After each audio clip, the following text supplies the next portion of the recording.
Came from office but రూమ్లో full boring. రూమ్లో ఏమో ఎవ్వరు లేరు, ఫుల్ సైలెంట్గా ఉందంతా. బ్యాగ్ పక్కన పడేసి బెడ్ మీద కూర్చున్నాను. అసలు రూమ్లో ఉండాలని అనిపించలేదు నాకైతే. టైం ఏమో 6 అయింది. అవుట్ సైడ్ వెదర్ చాలా కూల్గా అనిపించింది. రూమ్లో ఉక్కిరిబిక్కి రావడం ఎందుకని చెప్పేసి కిందకి వెళ్ళి టీ తాగుదామని చెప్పి ఫిక్స్ అయ్యాను. చాయ్ బండి దగ్గరికి వెళ్ళి టీ తాగడం ఎందుకు, ఎలాగో హాస్టల్లోనే ఉంటుంది కదా అని చెప్పేసి ఇంకా హాస్టల్లో ఉన్న టీయే తాగాను. హాస్టల్ బయట కాసేపు వాక్ చేసుకుంటూ అలా వచ్చిపోయే బైక్స్ని చూసుకుంటూ ఆ tea smell and bike sounds అట్లా వైబ్ చాలా మంచిగా అనిపించింది నాకు.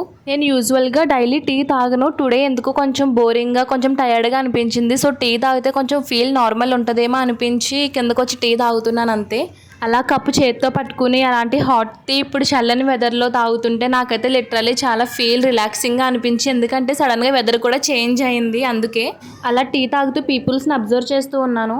ఎందుకో ఏమో ఈరోజు ఎవరిని చూసినా నాకు అందరూ స్ట్రెస్ఫుల్గానే కనిపించారు. అంటే family issues, studies issues and office issues ఏమున్నాయో తెలియదు, కానీ అందరూ అట్లానే కనిపించారు నాకు. నేను ఆ టైంలో ఒకటైతే రియలైజ్ అయ్యాను గైస్, లైఫ్ అంటే ఎవ్రీడే ఎగ్జైటింగ్గా ఉండదు. కొన్ని డేస్ చాలా బోరింగ్గా కూడా ఉంటాయి, కొన్ని డేస్ లోన్లీగా కూడా ఉంటాయి. బట్ స్టిల్ మనం మూవ్ ఆన్ అవ్వాలంతే. ఎందుకంటే బ్యాడ్ డే అంటే బ్యాడ్ లైఫ్ కాదు గాయస్.